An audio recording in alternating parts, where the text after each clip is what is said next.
That's fucking dark. There we are. Nice. Whew. Sweet. Okay, so I'm just on my way to get some coffee, you know. I just started craving an Americano. I figured, fuck it, let's go. It's totally a long walk though, it's a schlep, right? So figured I'd shoot out this the second part of this video about the James Bond franchise here. That kind of you know, put a little to be continued on the end of that one, so I figured, yeah, you know, whatever, I got some time. It's the future. We've all got cell phones, you know, with cameras, shit like that. I hope you guys can hear me over these cars. This might not be such a hot idea. Whatever. We'll figure it out. We'll work it out. It's fine. Alright. Yeah, so anyway. James Bond franchise, right? These are my thoughts. And I'm kind of continuing as to why Sam Mendes, thanks for the phonetic spelling there, Mr. Chris. But anyway, shit. Got my little headphone cord there. Okay, so James Bond franchise, right? Film hasn't been going on for that long, you know, as opposed to other mediums, you know what I mean? It's like kind of the new kid around. It's like that and video games and television.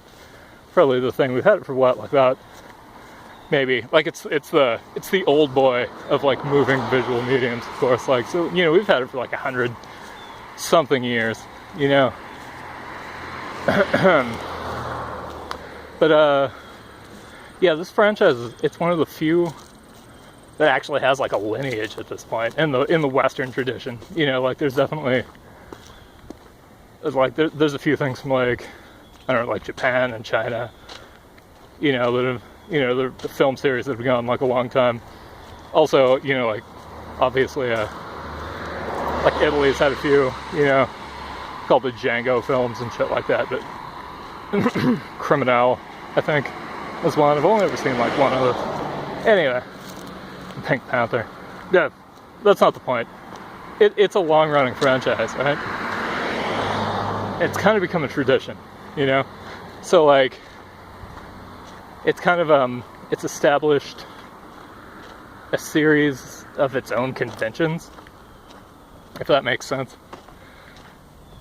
That's, I think they're similar. Sorry, I'm super fucking winded. It's hot as shit out here.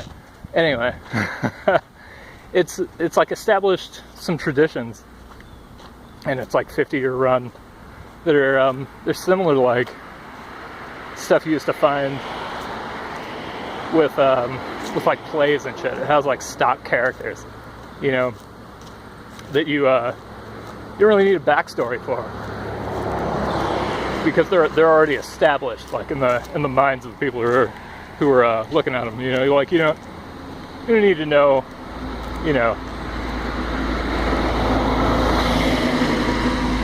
That was loud. Anyway, you don't really need to know where like M, for example, is from, you know, or like Moneypenny. Nobody gives a shit, you know. You know what I mean? But mostly, because we all know these guys, we all know these characters. Anybody who's familiar with the franchise, and like a lot of people are, like most people are gonna go see fucking, oh man, I'm like right by a swamp too, so there's shit flying in my ears. But most of the people are gonna go see, now I can't remember the name of the damn movie, the next James Bond movie that's coming out, Spectre. You know, they're already familiar with all these characters. They're already established, even though they don't actually have like backstories too much. Like, we know what they're all about instantly, right? Just like based on the conventions of the series, we know like James Bond. You know, we don't know where he's from. We don't know his motivations. We don't care at this point. He's established beyond that. He's like kind of like a mythical character in the Western cinematic canon. So it's like, yeah, like we have like some snippets of information about the dude. That's all we really need, right? That's we've got you know, we got a few his tastes. We've got that. He likes chicks and murder. And even like martinis. Like that's like his whole thing, you know? We got like a few we got a few basic elements about the guy, you know. We know who his tailor is from some of the Roger Moore films, you know. It's all kind of ancillary shit, but it doesn't really matter because we know, you know, what's going on with the dude. And I think like if you're trying to, it's almost violating the conventions of the series in a bad way, because you know you can violate conventions if you want, but yeah, it's violating one of the conventions to give them any kind of like, you know, to actually care about his motivations or like give him a backstory, like a history with anyone, you know, because like it's just kind of like established that he has a history with people, you know. And it's like we really need to take even if it's part of the even if it's part of the here we go. Even if it's part of the plot, right? You need like 5 minutes to establish that this guy has a previous history with someone else. You know what I mean? And then they die or there's betrayal or whatever, and that's like where the plot point comes from. You know what I mean? That's like one of the conventions of the series. Like, I don't know, License to Kill, right? They fucking, they smoke Felix Leiter in the beginning of that. I think they feed him to sharks. I think. Yeah. That's what happens. They fucking feed him to sharks.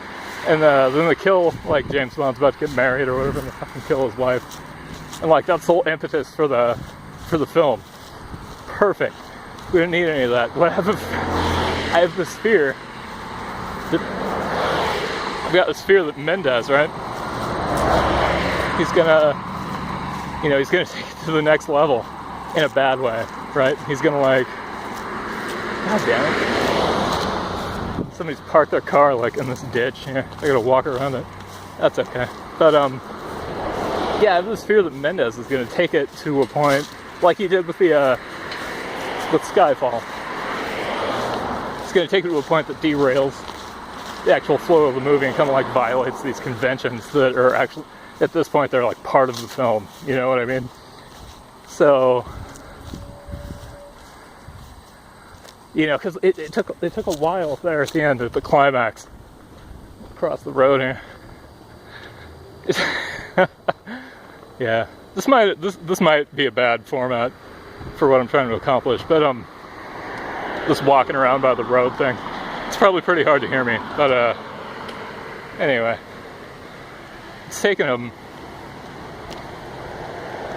yeah, he took the whole backstory thing to a level that I think like derailed the climax of the film. Like, it was a cool set piece that he had going on in Skyfall at the end, where they're like some, you know, like some Moor manor house, you know, like out on the moors and shit, you know, like, you know, that's a cool place to be, right?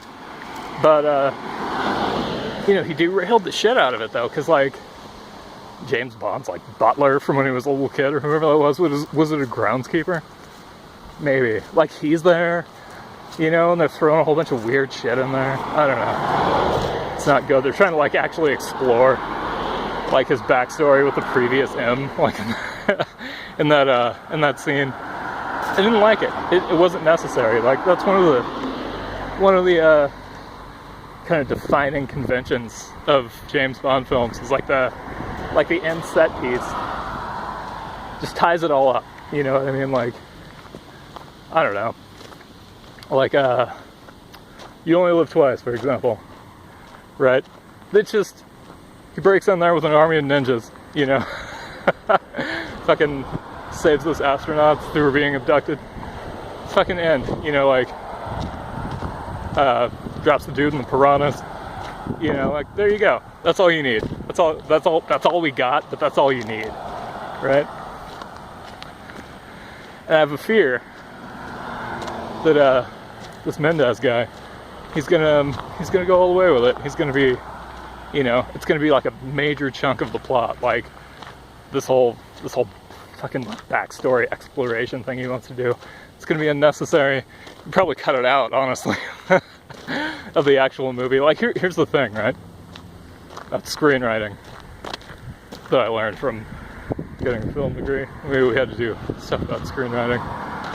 It's like, you gotta edit shit out, man, when you're writing screenplays. If it's not important to the plot, fucking gone. You know what I mean? Like, you can't say it in like a few, like an offhanded like way. You know what I mean? If it's like if it's one of those things, then it's fine. Like, I don't know. We share the same tailor. Bam. Okay. Nice. You know, we can totally do that. That's perfect. But you know, we don't want like needless crazy exhibition in those movies. Like other movies, it's good. Other movies, I'm fine with it. But I really don't think it's gonna work in this context. Yeah, not at all. Yeah, but that's one of the major things about films. It's not so much lately, which kind of sucks, but it's like a form that's kind of nested in brevity, if that makes sense. It's like, you know, you get about an hour and a half, knock it out, get done with it. I know that guy? No, I don't. But anyway, yeah, like you got about like an hour and a half of screen time. It's like a very confined space to get like your entire movie out there. You know, and that's good. That's like part of the art form, right? Like you generally don't want to go like really long, you know? You don't want to go over 2 hours. Or anything like that. You know, so anything you can't cram into like a pretty much 90-minute running time, you just gotta cut, man. Editorial decisions are like part of the art form of cinema. And like we are definitely kind of getting away with that with like, I don't know, like the Lord of the Rings films. Like, fucking Return of the King has like 9 endings. You know, I would have choppy. I would have, you know, I would have ended it when they get back to the Shire. You know what I mean? Over, right? No, you know, no need for like a giant denouement after that.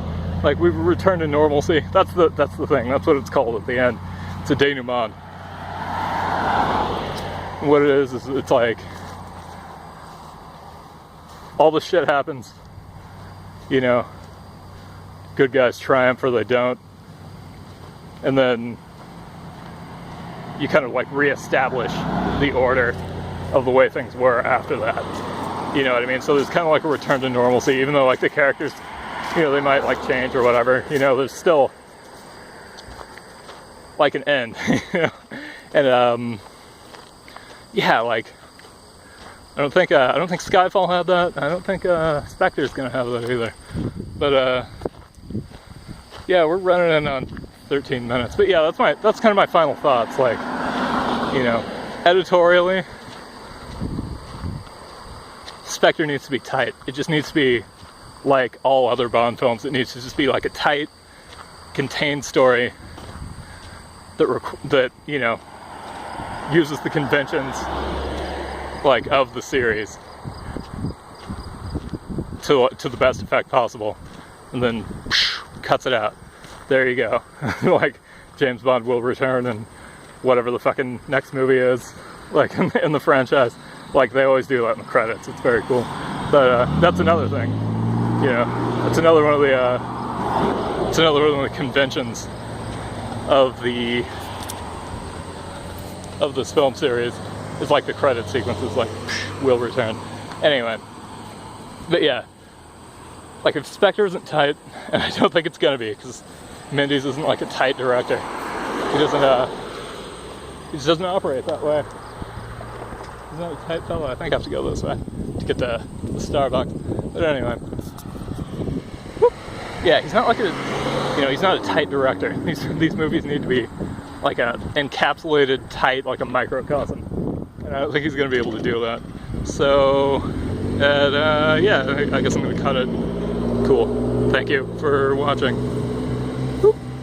Sorry about the cars as well.